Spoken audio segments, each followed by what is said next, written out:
ገንዘብ ከናንተ ጋር የሚቆየው ለጥቂት ጊዜ ነው። ዘመድ ከናንተ ጋር የሚቆየው ለጥቂት ጊዜ ነው።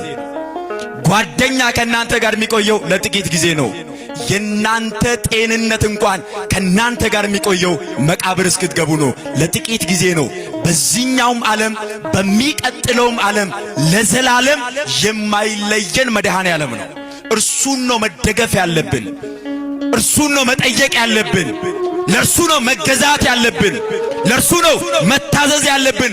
ሁል ጊዜ መከራ ቢመጣ፣ ፈተና ቢመጣ፣ ስቃይ ቢመጣ፣ ሐዘን ቢመጣ ከሰማይ በታች የትኛውም ነገር በሕይወታችን ቢያጋጥመን ቶሎ ብለን ማስተዋል የሚገባን እግዚአብሔር ከኔ ጋር ነው፣ አልፈዋለሁ። ማን ከኔ ጋር ነው?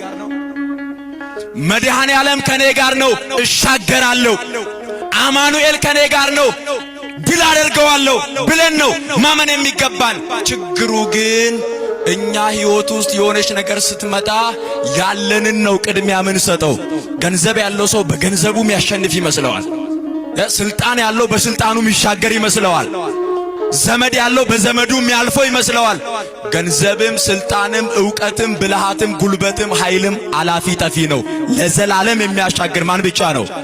ክብርና ምስጋና ለስሙ ይሁን። አመስግኑት እግዚአብሔርን። ሕይወት በመካከላቸው ሳለ ስለ ሞት ይጨነቁ ነበር። በጣም ፈሩ፣ ደነገጡ። ከዚያ በኋላ ጌታ ሆይ አሉት። ጌታ ሆይ፣ ያው ቀኑን ሙሉ እየሰበከ ነው የዋለው፣ ቀኑን ሙሉ እያስተማረ ነው የዋለው። ደክሞታል፣ አንቀላፋ፣ ተኛ። ከዚያ በኋላ መጡና ጌታ ሆይ ስንጠፋ አይገድህምን? ልንሞት ነው፣ ልንጠፋ ነው። ውሃ ወደ ታንኳይቱ ሊገባ ነው። እባክህን አድነን፣ በሞትና በሕይወት መካከል ያለነው ታደገን አሉት። መለመናቸውም አንድ ነገር ነው። እየሰማችሁ ነው አይደለ? እስኪ እንለምነው እግዚአብሔርን። አሁን መረዳት ያቃተን ትልቁ ነገር እግዚአብሔር አባታችን ነው። እግዚአብሔር ምናችን ነው? እንደ አባትነቱ ያደርግልናል። እንጠይቅኛ ስለ ጸሎት ባስተማረበት ክፍል የቅዱስ ማቴዎስ ወንጌል ምዕራፍ 7 ላይ ጌታችን ኢየሱስ ክርስቶስ ቀድሞ ካስተማረ በኋላ ለምኑ ይሰጣችሁማል፣ ፈልጉ ታገኙማላችሁ፣ መዝጊያንም አንኳኩ ይከፈትላችሁማል እያለ እያስተማረ ቆየና ከዚያ በምሳሌ ደግሞ ነገራቸው።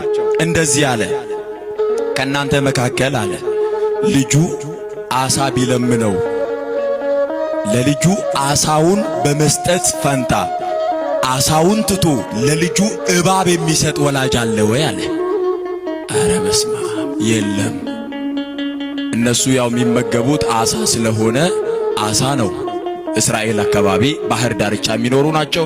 በሚያውቁት ነው የነገራቸው። እስኪ እኛ ጋር እናምጣውና የምናውቀውን እናስገባ።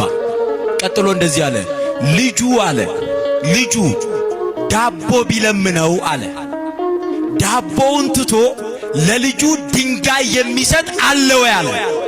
አረ የለም አሉት። ዳቦ ለጠየቀ እንጀራ ለጠየቀ ልጅ እንጀራ ይሰጠዋል። ደግሞ ለዚህ ዘመን ልጅ ተለምኖ ነው የሚሰጠው እኮ። ትምህርት ቤት ሲላክ በጣም ተለምኖ ይከለከላል ወይ አለ ክርስቶስ። አረ የለም አሉ።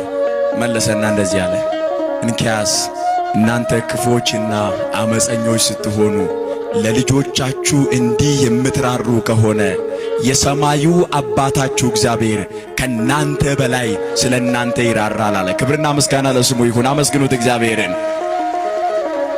እንዳይመስላችሁ በጣም ብልጣብልጦች ስለሆንን፣ በጣም ጉልበት ስላለን፣ በጣም አቅም ስላለን፣ በጣም ማስተዋል ስለምንችል ጥበበኞች ስለሆንን አይደለም የኖርነው። የሰማዩ አባታችን ምሕረት አድርጎልን በርህራሄው ነው ዛሬ የደረስነው።